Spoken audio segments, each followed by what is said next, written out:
یعنی جس دن 9 ذی الحجہ کی جو رات ہوتی ہے، جس دن حاجی جو ہے وہ جا کے وہاں قیام کرتے ہیں، تو اس کی بھی یعنی فضیلت جو ہے قرآن مجید کے اندر اس طریقے سے ثابت ہوتی ہے۔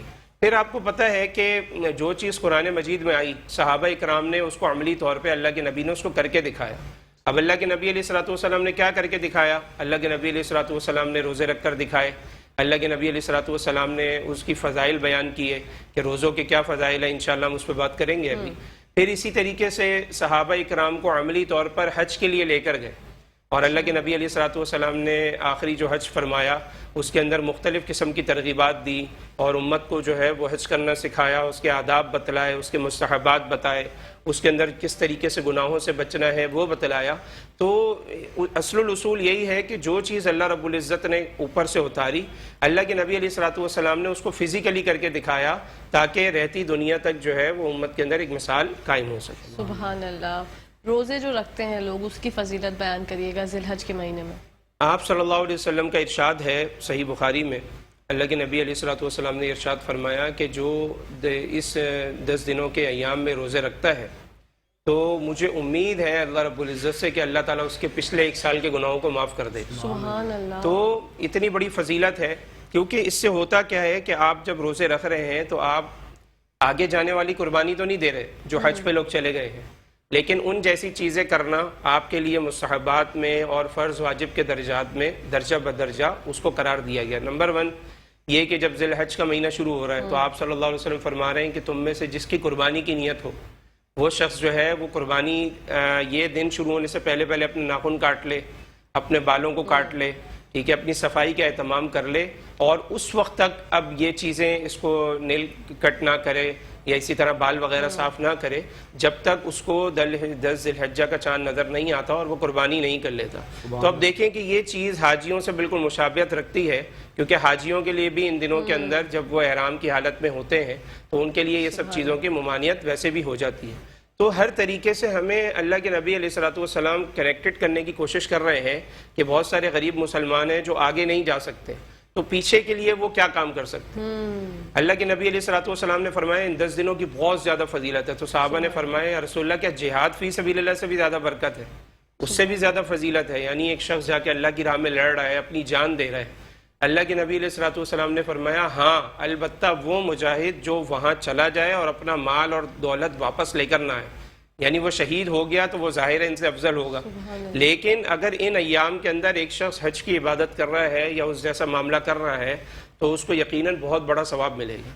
اسی طرح حضرت امی عائشہ رضی اللہ تعالیٰ عنہ سے بھی روایت ہے کہ یعنی میں نے جو ہے وہ اس سے زیادہ افضل ایام اور اس سے زیادہ روزوں کی فضیلت جو ہے میں نے نہیں سنی، یعنی اتنے فضیلت والے یہ روزے ہیں اور ان راتوں کے اندر عبادت کرنے کا اتنا ثواب ہے کہ اللہ کے نبی علیہ الصلوۃ والسلام فرما رہے ہیں کہ پچھلے سال کے گناہوں کا ان عبادت کی وجہ سے، ان روزوں کی وجہ سے کفارہ بننے کی امید ہے۔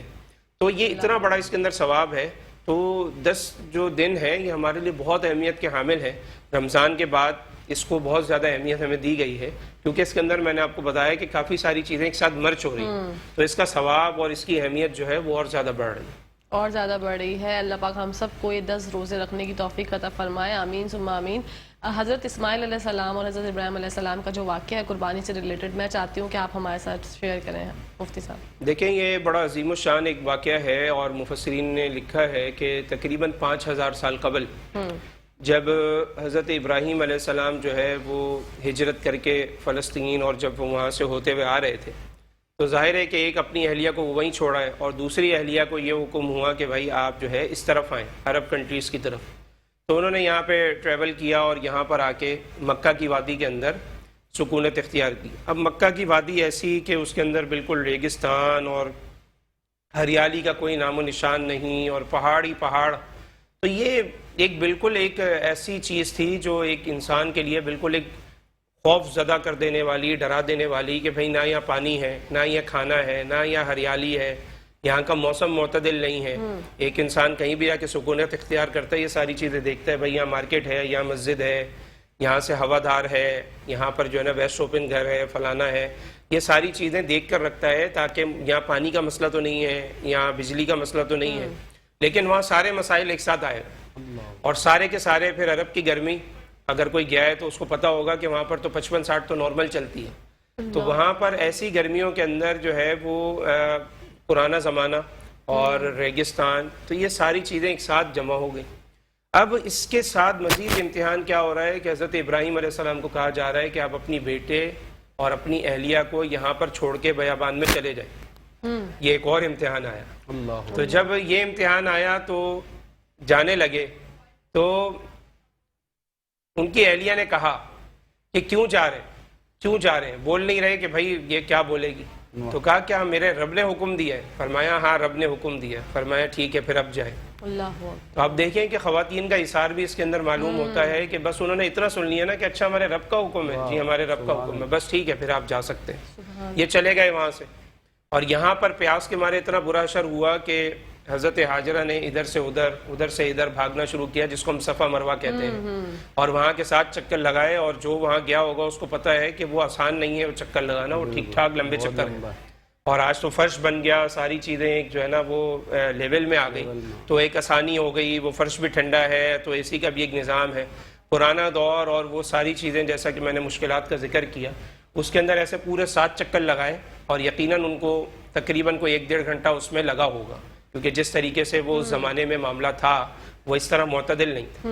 تو اس کے بعد جا کر ظاہر ہے کہ وہاں سے زمزم کا چشمہ بہ رہا ہے، اور وہاں سے پانی کا خروج ہو رہا ہے، اور جو ہے وہ ایک چھوٹا بچہ جو بلک رہا ہے پانی سے، اور ایک عورت جو ہے وہ ادھر سے ادھر بھاگ رہی ہے اپنی اولاد کو پانی پلانے کے لیے. تو اللہ رب العزت نے ایسا پانی جاری فرمایا کہ میں ایک دن دیکھ رہا تھا انڈیا کے ایک چینل پہ، تو کچھ جو ہندو ریلیجن کے جو لوگ ہیں وہ بڑا پریشان تھے کہ یار ہمیں ریسرچ کرنی چاہیے، دنیا کہتی ہے کہ یہاں کا پانی آج تک ختم نہیں ہوا، کیا اس میں ایسا نظام موجود ہے؟ تو یہ قدرتی نظام موجود ہے، اس میں تو ایسی کوئی بات نہیں ہے. اور بعض علماء نے کہا کہ اگر زمزم کا جو یعنی سلسلہ ہے، اگر اس کو پوری دنیا تک بھی ڈسٹریبیوٹ کر دیا جائے تو انشاءاللہ پھر بھی پانی ختم نہیں ہوگا، کیونکہ یہ اس طریقے سے اللہ تعالیٰ کی ایک شان نکلی، اور جو ہے اتنے چھوٹی سی ایک جگہ سے وہ چیز بہہ رہی ہے. لیکن آج آپ دیکھتے ہیں کہ وہی سلسلہ مکہ سے مدینہ تک پہنچ چکا ہے. آپ کو مدینہ میں بھی وہی زمزم ملے گا جو آپ کو مکہ کے اندر مل رہا ہے، وہی زمزم آپ کو پائپ لائنز کے ذریعے وہاں پر بھی نلوں میں سے ملے گا. تو کتنا سفر ہے مکہ مدینہ کے درمیان کا، تو الحمدللہ آج وہاں تک بھی پہنچ چکا ہے. اگر آئندہ آنے والے وقتوں میں یعنی دنیا اور ترقی کرے تو یہ چیز سلسلہ اور بھی پھیل سکتا ہے، اور یہ کسی بھی صورت بند ہونے والا نہیں ہے، کیونکہ یہ اللہ تعالیٰ کی ایک شان ہے جو جاری اور ساری ہو چکی ہے. سبحان اللہ سبحان اللہ. بہت ہی خوبصورت گفتگو آپ نے مفتی صاحب ہم سے فرمائی. میں چاہتی ہوں کہ جو لوگ ہر کوئی حج کی جو ہے سعادت چاہتا ہے کہ اس کو اللہ پاک نصیب فرمائے، کوئی ایسی آیتیں ہیں، کوئی ایسا وظیفہ ہے جو لوگ پڑھیں اور ان کو اللہ پاک حج پر بلا لیں؟ جی اس میں دیکھیں ایک بات یہ ہے کہ حج کا جو سیزن ہے اس میں ایک قربانی کا بھی سلسلہ ہوتا ہے. تو آگے ہم اس کو انشاءاللہ اس طرح کنٹینیو کر رہے ہیں کہ حضرت ابراہیم علیہ السلام نے آگے جا کر خواب دیکھا. یعنی ایک دن حضرت ابراہیم، یعنی ایک امتحان تو ختم ہو گیا، اب دوسرا امتحان کیا شروع ہو رہا ہے کہ حضرت ابراہیم علیہ السلام ایک خواب دیکھ رہے ہیں. خواب کے اندر وہ دیکھ رہے ہیں کہ بھائی میں جو ہے وہ ذبح کر رہا ہوں بیٹا تمہیں، انی ارا فی المنام انی اذبحک فانظر ماذا تری، کہ میں خواب کے اندر دیکھ رہا ہوں کہ میں تمہیں ذبح کر رہا ہوں. ٹھیک ہے جی. تو آگے سے بچہ بھی اتنا فرما بردار، اس نے کہا قال یا ابت افعل ما تؤمر، اے میرے بابا جان جو آپ کو حکم ہوا آپ کر گزریے. ستجدنی انشاءاللہ من الصابرین، آپ مجھے صبر کرنے والوں میں پائیں گے. آپ کو جو حکم دیا گیا آپ کر گزرے. اب وہ حکم ہو رہا ہے اور باپ اپنے بیٹے کو لے کر جو ہے وہ اللہ اکبر، باپ اپنے بیٹے کو لے کر ریگستان میں اور بیابان میں چلے جا رہا ہے. جہاں پر مقام دکھایا گیا کہ یہاں پہ کرنا ہے، اصل میں انبیاء کے خواب سچے ہوتے ہیں اور وہی ہوتے ہیں. انبیاء کو نعوذ باللہ جھوٹے خواب نہیں آیا کرتے، جو بھی خواب آتا ہے وہ ان کا وہی ہوتا ہے. اب یہ کام کرنا ہی کرنا تھا کیونکہ اللہ رب العزت نے بتا دی. وہی کی اقسام علماء نے لکھی ہیں کہ وہی کس طرح نازل ہوتی ہے. فرمایا کہ کبھی کان میں اللہ رب العزت کی طرف سے آواز آ جاتی ہے، جیسے وَكَلَّمَ اللَّهُ مُوسَىٰ تَكْلِيمًا، اللہ رب العزت حضرت موسیٰ سے بات کیا کرتے تھے. دوسری چیز فرشتوں کے ذریعے آتی ہے. فرشتوں کے ذریعے یا تو آئے گی فرشتہ انویزیبل ہوگا، صرف وہ آواز سے بتائے گا، یا تو فرشتہ اپنی اصلی حالت میں ظاہر ہوگا، جیسا کہ آپ صلی اللہ علیہ وسلم نے بعض اوقات حضرت جبریل کو ان کی اصلی حالت میں دیکھا. تو جب اصلی حالت میں دیکھا تو ایسے دیکھا کہ آسمان کے ایک پورے کنارے پر حضرت جبریل تھے. یعنی اتنا بڑا ہجوم تھا حضرت جبریل کا کہ وہ حضرت جبریل ایک آسمان کے پورے کنارے پر تھے. اور قرآن مجید میں بھی اللہ تعالیٰ نے اس چیز کو بیان فرمایا ہے. تو پھر اس کے بعد ایسا ہوتا ہے کہ کبھی وحی آتی ہے تو فرشتہ انسانی شکل میں آ جاتا ہے، اور اکثر حضرت داحیہ کلبی رضی اللہ تعالیٰ عنہ جو تھے بہت خوبصورت صحابی تھے، ان کی شکل میں اکثر جو ہے وہ حضرت جبریل آیا کرتے تھے. تو فرشتے جو ہے وہ صحابہ کرام کا گیٹ اپ بنا کے اور ان جیسا بن کر آ رہے ہیں. تو اس سے آپ دیکھیں کہ فرشتوں کی فضیلت کیا ہوئی کہ وہ بھی صحابہ جیسا گیٹ اپ بنانا چاہتے ہیں، وہ بھی صحابہ جیسی شکل و صورت اختیار کرنا چاہتے ہیں. تو اس سے صحابہ کرام کے بھی فضیلت کا پتہ لگتا ہے. پھر ایک صورت یہ ہوتی ہے کہ انبیاء کو خواب آیا کرتے ہیں، خواب کے اندر بھی وحی کے بارے میں بتلا دیا جاتا ہے. تو یہ مختلف قسم کی اقسام ہوتی ہیں. ان میں سے جو حضرت ابراہیم علیہ السلام کو جو قسم نصیب ہوئی وہ جو ملی وہ خواب والی ملی. تو جب چلے گئے وہاں جا کر جب اپنے بچے پہ چھری پھیرنے لگے تو انہوں نے چھری تو اپنے بیٹے پر ہی پھیری، لیکن اللہ رب العزت نے آسمان سے جو ہے ایک مینڈا اور ایک شیپ جو ہے وہاں سے اتارا اور اس کے اوپر چھری پھیری. اور جب حضرت ابراہیم علیہ السلام نے دیکھا تو وہ چھری شیپ پہ پھر چکی تھی اور حضرت اسماعیل جو تھے برابر میں بیٹھے ہوئے تھے. تو اس طریقے سے حضرت ابراہیم علیہ السلام اپنے ایک دوسرے بہت بڑے امتحان میں جو ہے اس میں بھی کامیاب ہوئے، اور اللہ رب العزت نے اس چیز کو جو ہے وہ آگے تک چلا دیا. صحابہ نے پوچھا کہ مل اضحیہ یا رسول اللہ، کہ یہ اضحیہ کیا ہے؟ تو فرمایا کہ ہمارے جو والد ہیں حضرت ابراہیم ان کی سنت ہے. سبحان اللہ. تو یہ سنت کو ہم ادا کرتے ہیں. پھر اس سنت کے اندر مختلف قسم کی کیٹیگریز آ جاتی ہیں. وہ کیٹیگریز یہ ہیں کہ کبھی یہ کام جو ہے وہ صدقے کے کیٹیگری میں آ جاتا ہے کہ ایک انسان صدقہ نکال رہا ہے یا وہ یہ چاہتا ہے کہ میں جو ہے وہ صدقہ خیرات کروں. پھر ایک جو ہے وہ جو صاحب استطاعت ہے اس کے اوپر واجب کے درجے کے اندر یہ چیز آ جاتی ہے کہ جو صاحب استطاعت ہے وہ اس موسم کے اندر جو ہے وہ اس چیز کو ادا کرے ہر صورت میں. تو اب یہ چیزیں اس طریقے سے بتدریج چلتی ہیں. اب اس کے اندر یعنی حج کے حوالے سے آپ فرما رہی ہیں کہ کوئی ایسا عمل بتایا جائے کہ جس کی برکت سے لوگ جو ہے ان کا وہاں جانا آسان ہو جائے. تو دیکھیں آپ صلی اللہ علیہ وسلم جو ہے ان کو خواب آیا. اب جو خواب ہوتا ہے وہ آتا تو ہے لیکن بعض اوقات ایسا ہوتا ہے کہ اس میں ٹائم پیریڈ یا ٹائم لیمٹ کا بتایا نہیں جاتا کہ یہ کام کب ہوگا. اللہ کے نبی علیہ الصلوۃ والسلام کو بتلایا گیا کہ آپ عمرے پر جا رہے ہیں صحابہ اکرام کو لے کر. تو اللہ کے نبی علیہ الصلوۃ والسلام نے احرام باندھا اور صحابہ اکرام نے بھی باندھا اور سب چلے گئے. جیسے ہی مکہ کے بارڈر پہ پہنچے جو آج شمیسی چیک پوسٹ وہاں بنی ہوئی ہے حدیبیہ کا مقام ہے. جب ہم یہاں سے جدہ کی طرف سے جاتے ہیں تو وہ لاسٹ چیک پوسٹ وہی آتی ہے جہاں پہ پولیس والے اور سارے کھڑے ہوتے ہیں. تو وہاں پر کفار نے روک لیا اور کفار نے کہا اب ہم آپ کو اندر جانے نہیں دیں گے. بہت زیادہ باتیں ہوئیں، مختلف قسم کے مذاکرات ہوئے. حضرت عثمان رضی اللہ تعالیٰ عنہ کو اندر بھیجا گیا کہ آپ عثمان کو بھیجیں ہم ان سے مذاکرات کریں گے، کیونکہ ان کو حضرت عثمان پر ایک اعتماد تھا کہ جی ایک تھوڑے سے ٹھنڈے آدمی ہیں. حضرت عمر رضی اللہ عنہ کو نہیں بھیجا، حضرت عثمان کو بھیجا کہ بھائی یہ تھوڑے سے ٹھنڈے قسم کے آدمی ہیں، ہماری بات بھی سنیں گے اپنی بھی کچھ بتائیں گے. تو یہ ساری چیزیں ہوئیں. حضرت عثمان کو وہاں انہوں نے آفر کی کہ اگر آپ چاہیں تو آپ مکہ کے قریب ہیں، آپ حرم میں بیٹھے ہوئے ہیں قریب ہی، تو آپ جائیں اور جا کے عمرہ کریں، آپ کو اجازت ہے. انہوں نے کہا اللہ کے نبی کے بغیر نہیں کروں گا. جب اللہ کے نبی علیہ الصلوۃ والسلام کا ایک قاصد بن کر آیا ہوں، ایک میسنجر بن کر آیا ہوں، تو جب تک ان کو اطلاع نہیں دوں گا واپس پھر آؤں گا، لیکن ان کو بتائے بغیر نہیں آؤں گا. سبحان اللہ. وہاں پر یہ افواہ مشہور ہو گئی کہ حضرت عثمان کو قتل کر دیا گیا. اللہ. تو جب حضرت عثمان کے قتل کی بات آئی تو آپ صلی اللہ علیہ وسلم تحت الشجرتی ایک شجر کے نیچے بیٹھ گئے. سورۃ الفتح میں پورا تذکرہ موجود ہے. تو جب بیٹھ گئے تو اس یبایعونک تحت الشجر، انہوں نے آپ صلی اللہ علیہ وسلم نے اس درخت کے نیچے بیٹھ کر صحابہ اکرام سے 1400 صحابہ سے بیعت لی کہ میرے ہاتھ پر آ کے بیعت کرو، ہم عثمان کا بدلہ لے کر جائیں گے. ہم عمرہ کرنے آئے تھے اور وہاں شہید کر دیا انہوں نے، بیعت کرو. بہت سارے ایسے کمانڈر صحابہ تھے جو بہت اچھا لڑنا جانتے تھے. تو اللہ کے نبی نے فرمایا تم نے بیعت کر لی؟ ہاں کہا کر لی. تو کہا دوبارہ بیعت کرو. اور پھر فرمایا کہ اللہ یہ میرا ہاتھ ہے، یہ عثمان کا ہاتھ ہے، یعنی یہ میں بیعت کر رہا ہوں عثمان کے ہاتھ سے آپ کے اوپر کہ ہم عثمان کا بدلہ لے کر جائیں گے. بہرحال کچھ عرصے بعد جب یعنی کچھ دیر کے بعد ایک سچویشن واضح ہوئی تو پتہ لگا حضرت عثمان قتل شہید نہیں ہوئے بلکہ وہ زندہ ہیں. اب اس کے بعد مذاکرات کا دور چلا. اب مذاکرات کے اندر یہ بات ہوئی کہ آپ جو ہے اس دفعہ چلے جائیں گے، اگلے سال دوبارہ آئیں گے، ویپن لے کر نہیں آئیں گے. وہ ساری وہ جو صلح حدیبیہ کے شرائط ہم اسکول میں بھی اور کالجز وغیرہ میں بھی پڑھتے ہیں تو وہ ساری چیزیں طے ہوئی. اب اس کے اندر وہ حضرت علی رضی اللہ تعالیٰ عنہ کو مسودہ دے کر بٹھایا کہ آپ لکھیں جو چیزیں ہو رہی ہیں. اب اس میں بات ہوئی کہ محمد الرسول اللہ، تو وہ کہتے ہیں یہی تو اختلاف ہے، رسول اللہ کہنے پر ہی تو اختلاف ہے، اس کو مٹاؤ. حضرت علی نے کہا میں تو نہیں مٹا سکتا میں تو نہیں مٹا سکتا. بولے محمد بن عبداللہ لکھ کے، محمد رسول اللہ کیوں لکھتے ہیں؟ تو یہ مٹائے. حضرت علی نے کہا یہ میرے بس کی بات بالکل بھی نہیں ہے کہ میں محمد رسول اللہ مٹاؤں. بہرحال کچھ ایسی شرائط تھیں جس کی وجہ سے ایسا لگ رہا تھا کہ مسلمان دب رہے ہیں. حضرت عمر رضی اللہ تعالیٰ عنہ روتے ہوئے کبھی کسی صحابی کے پاس، کبھی حضرت صدیق کے پاس کہ کیا ہم حق پر نہیں ہیں؟ ہم ان کی باتیں کیوں مان رہے ہیں؟ ہم ان کی شرائط کیوں مان رہے ہیں؟ ہم ان سے لڑتے ہیں اور اندر جاتے ہیں. لیکن معاملہ یہ ہے کہ احرام کی حالت میں احرام کی حالت میں لڑنے کی ایک ممانعت کا ایک تصور ظاہر ہے، شروع سے ہے. تو وہ چیزیں وہ ہوئی، لیکن اللہ رب العزت اس کو کیا کر رہا ہے؟ فتح سے تعبیر کر رہا ہے. کیونکہ وہی چیز جو ہے مسلمانوں کا بظاہر طور پر ایک معاہدہ کرنا، اس نے اسلام کو عروج دیا، اس سے ایک چیزیں آگے بڑھی. بہرحال جب وہ چلے گئے اس کے بعد کچھ آیات اتری. لقد صدق اللہ رسولہ الرؤیا بالحق، یہ سورۃ الفتح کی آخری 2 آیات ہیں.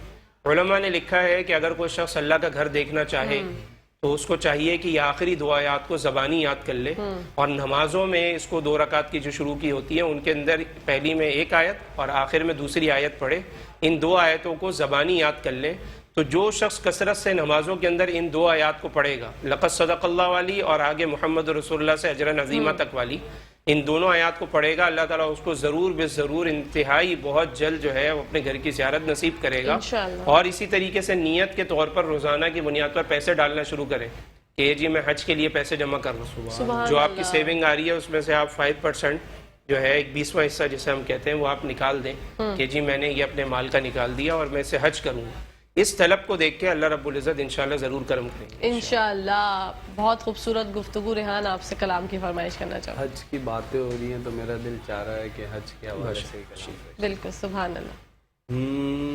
کہ میں مدت سے اس آس پر جی رہا ہوں، میں مدت سے اس آس پر جی رہا ہوں، خدا کب بلا لے مجھے اپنے در پہ، خدا کب بلا لے مجھے اپنے در پہ، میں مدت سے اس آس پر جی رہا ہوں کہ کبھی تو سنے گا دعائیں وہ میری، کبھی تو سنے گا دعائیں وہ میری، میں مدت سے اس آس پر جی رہا ہوں. میرے سامنے ہو وہ کعبے کی چوکھٹ، وہ رکن یمالی، وہ میزاب رحمت، میں صحن حرم میں کروں جا کے سجدے، میں صحن حرم میں کروں جا کے سجدے، میں مدت سے اس آس پر جی رہا ہوں. جو لوگوں سے سن کر نقشے ہیں کھینچے، حقیقت میں ہوں گے مناظر وہ کیسے، کبھی جا کے دیکھوں خود آنکھوں سے اپنی، کبھی جا کے دیکھوں خود آنکھوں سے اپنی، میں مدت سے اس آس پر جی رہا ہوں. میرے سامنے ہو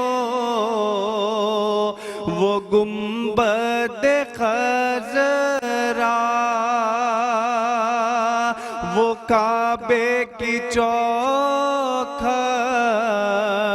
وہ جنت کا گوشہ، کبھی چوم لوں جا کے میں خاک مدینہ کبھی چوم لوں جا کے میں خاک مدینہ میں مدت سے اس آس پر جی رہا ہوں نہیں ہے بھروسہ